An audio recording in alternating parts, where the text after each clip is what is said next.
there's another one that has come in that I think relates enough to this for us to do it now, and that is that the genome of animals, it's stated, is as long as the genome for humans. What makes humanity special? I wish I knew more about molecular biology. I try and read as much as I can.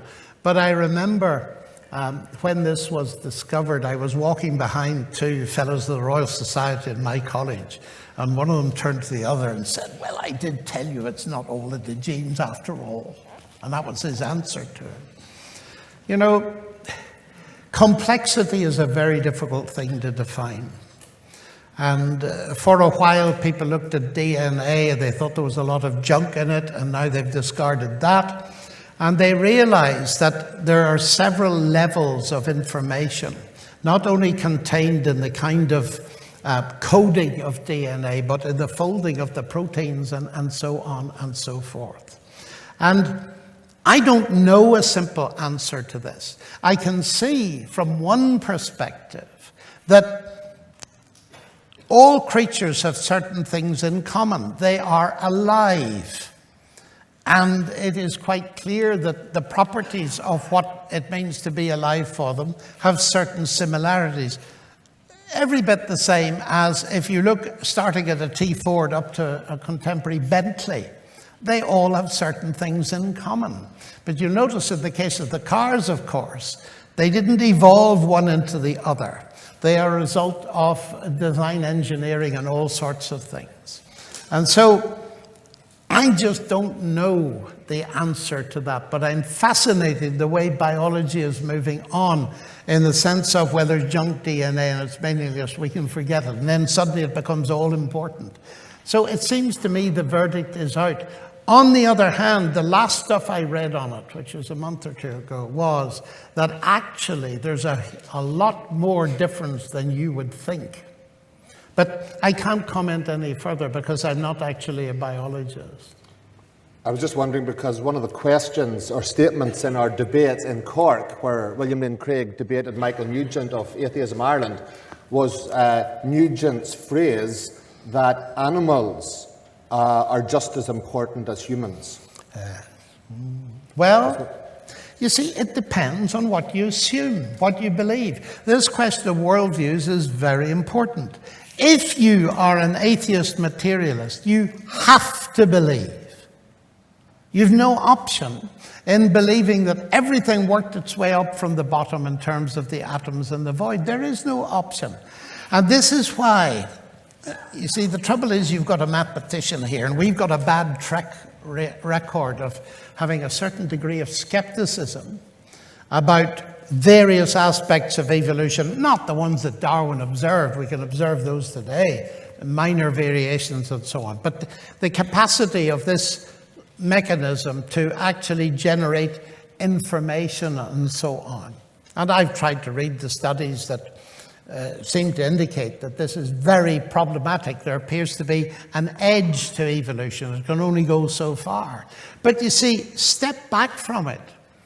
If you believe that this universe is all there is, that the material is all there is, then evolution at all of its levels is the only game in town, by definition. Now that's very illuminating, because Lucretius, who had a huge influence from the 18th century on, and is one of the fathers of materialism, he wrote a book called De Rerum Natura, on the nature of the physical universe. And amazingly, he got almost everything, in a sense, in principle, that you find in The Origin of Species. But he didn't get it from observing nature. He got it from deducing it from materialist philosophy. And you see, if you were told to go home, put your head in a towel, pretend you're an atheist, and write an essay on how life came to be, you would all come up with an evolutionary theory. They may be different, but that's what they would be. The thing is there more to it than that? Does this mechanism bear all the weight that you can put on it? And to a certain extent, that is a scientific question. That's a very legitimate question. But from where I sit, the real problem is not evolution, it's the origin of life. And there we know absolutely nothing. But Richard Dawkins has kept the world bamboozled by repeating again and again in his famous bestseller, The Blind Watchmaker, that natural selection, mutation, the blind automatic mechanisms that Darwin discovered are the explanation for the existence and variation of all life. He's had to retract the first thing. The one thing evolution cannot explain is the existence of life, for the very simple reason that whatever evolution does or doesn't do, you can't have it starting if you don't have life there.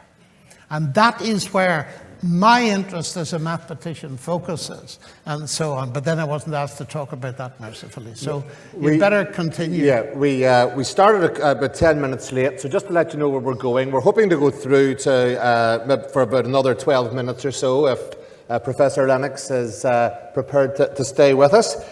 So we're on the home straight, and we'll come with a few important questions on maybe different subjects from what we've had so far. Should I just say, by the way, the one thing you cannot deduce from evolution is atheism. Atheism is a worldview. Evolution, whatever it is a theorem in biology. They're not even in the same philosophical category. And that's why you find a broad spectrum of people in their attitudes to this. So it's of interest, but it's not the central question. Okay, so maybe changing tack a little bit. Stephen Fry, in his famous Demolition of God, on, I think it was the Gay Byrne show on television, said that if he could, he would ask God this: bone cancer in children. How do you explain that?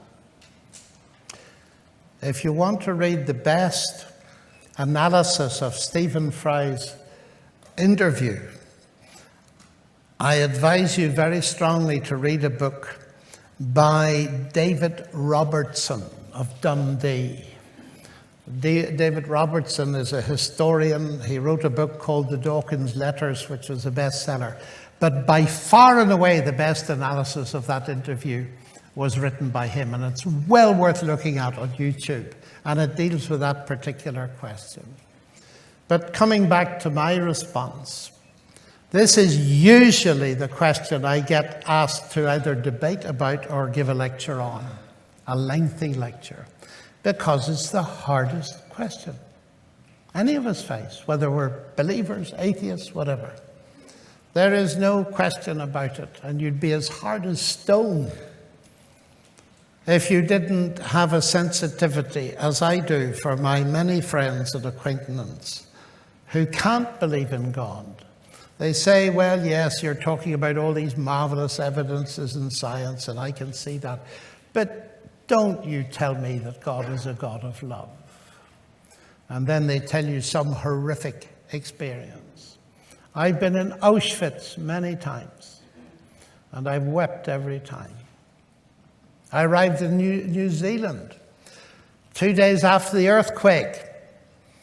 I was there for a lecture tour. I had to change every talk. And by the way, if you're interested in a detailed explanation of my response to this question, Google my name in New Zealand, because they put all TV interviews, radio interviews, and so on up there. And I hope you might find something. Now, when I face this question, this will have to be very short. And in that sense, it's unfair. It's such a hurting question. And it has got two obvious aspects to it. One is if you're watching the suffering. The other is if you're suffering. You see, cancer, like this bone cancer in a child, looks very different to an oncologist than it does to the mother of the child, doesn't it? And so, to me, this question has an intellectual aspect, but it has a huge, heart-rending pastoral aspect. And if we forget either of those and offer simplistic answers, we'll get utterly nowhere. And ladies and gentlemen, I have no simplistic answers to this. But I think there is a way into a possibility. Let me express it as modestly as that. And what is that? Well, first of all, let me go down the intellectual route for a moment. Fry says this is evil, it's awful. Where does he get his concept of evil from? Dawkins, who's one of his friends, says this universe is just as you'd expect it to be. If at bottom there is no good, no evil, no justice. DNA just is, and we dance to its music. So what he's doing is following his atheism to eliminate morality, and then Christianity being criticized for being evil. That is totally inconsistent. And I'm not impressed with it. But I understand it because Dawkins is following the logic of his worldview, but at the same time he discovers he's a human being with moral principles built in. Of course, because from where I sit, he's been hardwired by God as made in God's image as a moral being. So the big problem is, if you go to atheism because of the problem of suffering and evil, you then have a very big difficulty in knowing what suffering is. And you see, the Russians, who knew a lot about this and suffered a lot and wrote about it in novels rather than philosophical treatises. Dostoevsky, Если Бога нет, то и всё позволено. If God does not exist, everything is permissible. And he didn't mean atheists couldn't behave. Of course they can. They're made in the image of God. What he meant was, and I think he was right, that if you don't have God there in the background, you have no grounds for concepts of good and evil. That's why we're in such a mess in Western Europe, by the way. We have eliminated God as a transcendent source of morality, so we're trying to get good and evil from biology. But that's difficult. Darwin was a nice chap with a big beard, and he studied ants. And he saw a wonderful example of cooperation. His contemporary Spencer saw in nature the survival of the fittest, the struggle. So depending on what biology you follow, you can invent any morality you like, and that's why we're in a mess partially. Now, that's a huge topic, but it's a serious topic, because what we are fighting about in our society now is, what is a human being? What is morality? So my first major point would be, the atheist route doesn't solve any of these problems. My atheist friends think they've solved the problem, but I say to them, look, you have rationalized it, but has the suffering gone away? Has that child still got bone cancer? Yes, it has. You haven't solved the suffering. You think you've solved an intellectual problem, which you haven't, but you've not removed the suffering, but you have removed something else. You have removed all hope. Atheism is a hopeless philosophy, ladies and gentlemen. And it comes a colossal cropper when it comes to this problem. And I've sat with many people who've suffered terribly or lost all their relatives in the gas chamber and said to them, okay, there isn't any God then. And they say, what do you mean? Well, I said, you're arguing there isn't any God, but where do you go? Have you solved the suffering? No. It's still with you. Have you any hope? No. But I still believe in God. Why do you still believe in God? Well, I said, for this reason. And this is only the beginning of a reason. You see, at the heart of my Christian faith, not my theism, my Christian faith, you know there stands a cross. Now, what's that saying? The claim is that the person who died on that cross was God incarnate. What is God doing on a cross, to put it bluntly? Is it not at least saying to us that God has not remained distant from the problem of human suffering, but has himself become part of it? Many times I watch the tears flow as people begin to realize that this is getting into this question, not by giving a philosophical answer, but giving the heartbeat of God. Now I say, of course, if he'd stayed on that cross and suffered like countless thousands others, suffered crucifixion, that would be the end of it. But you see, the message goes on to say that this person has risen from the dead. And that if you trust him, Even in all your grief and suffering and pain and uncertainty and unanswered questions, what he promises is that he will give you forgiveness immediately and give you eternal life and give you peace and give you power to live. It won't take away the pain, but it may infuse your life with a meaning that will help you to cope with it. Because you see, if Christ is raised from the dead, death isn't the end. And that baby that dies with cancer, utter tragedy. But if you could see it now, in the presence of God, I suspect, I can't prove it to you, but I suspect you would have no more questions. That is my way into this, ladies and gentlemen. And it answers another question. Why I'm a Christian. Because no other religion, no other philosophy gives me anything like this. Not remotely gives me anything like this. None of them tell me that I can know God now. Every single one of the others tells me I have to wait, and it will depend on God's judgment of my merit. What a tragedy that is. I love my country, ladies and gentlemen. But the tragic aberration of Christianity that has scarred this nation bothers me to the depth of my soul. I meet many people that call themselves Christian. And I say to them, what do you mean?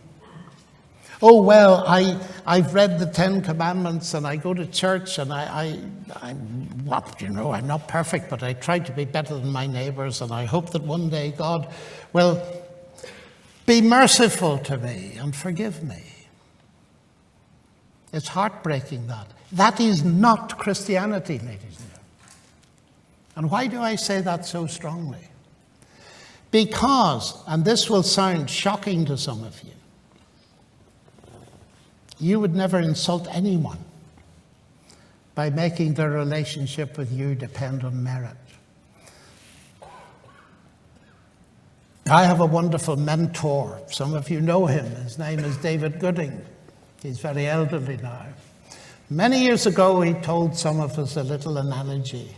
I've used it thousands of times in multiple variations. There's a revised version, a New International Version, and well, here's the version you're going to get tonight. You see, what I haven't yet told you about me, it hasn't been very personal tonight, has it? I am married to the same girl for the last 50 years now, you see. I met her on my first day at Cambridge, and she was 16, but that's another story. And I decided I would marry her, you see. So I came to her, and I said, now, Sally, I would like you to be my wife. So I gave her a Mrs. Beaton's cookbook. And she said, what's that for? Well, I said, it's for you. Let's take an example. Let's look at page 104. It says apple cake. I like apple cake. Now I said, you see, the rules on the page. If you're going to make an apple cake, thou shalt take so many grams of sugar, thou shalt take so many grams of salt, thou shalt take so many carrots, thou shalt take so many apples, and so on and so forth. And thou shalt wrap them all up in a bowl and heat them to 1,000 degrees centigrade, and you'll get an apple cake. And she said, well, what am I to do with that? Well, I said, it's going to be like this, you see. If you keep those rules for the next 30 or 40 years, let me not be too tough. If you keep those rules, then I'll accept you. Otherwise, you'll go back to your mother. And you're laughing. Why are you laughing? Because millions of people think of God exactly like that. I'll try and keep the rules, and I hope one day you'll accept me. It's insulting to a person to be told that. And yet that is what goes in many churches and chapels throughout our land as Christianity. And no wonder people turn their faces away from it. Now I'm talking very straight to you, but I think some of you may thank me in years to come.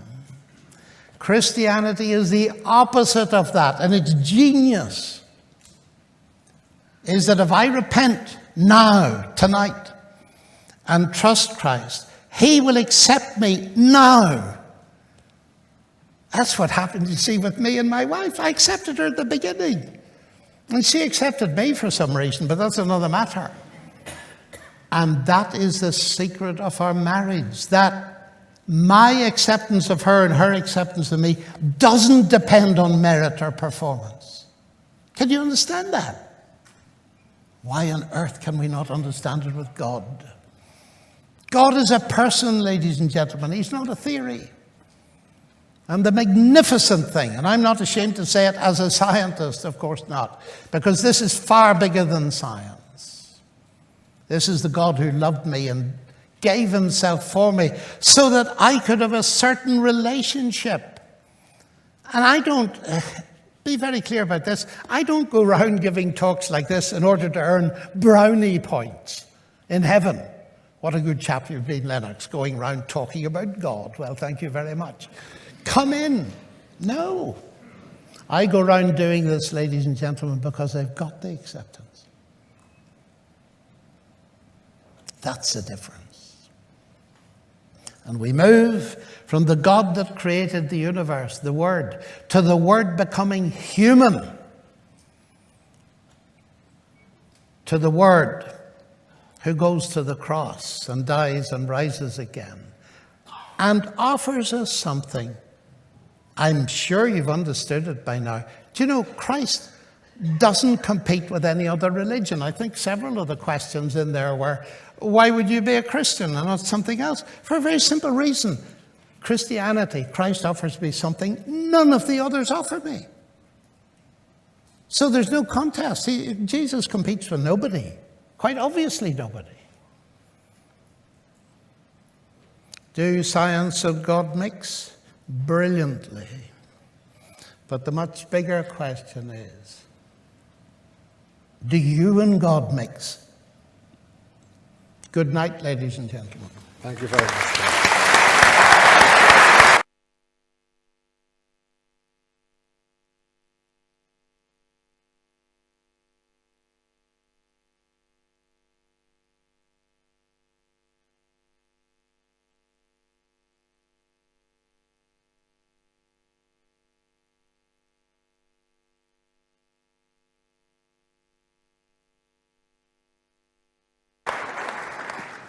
Thank you very much indeed, John, for being able to pack so much into right to the minute there at the end. But what he has been saying is very serious, and I would hope that you would take the trouble to continue thinking about this.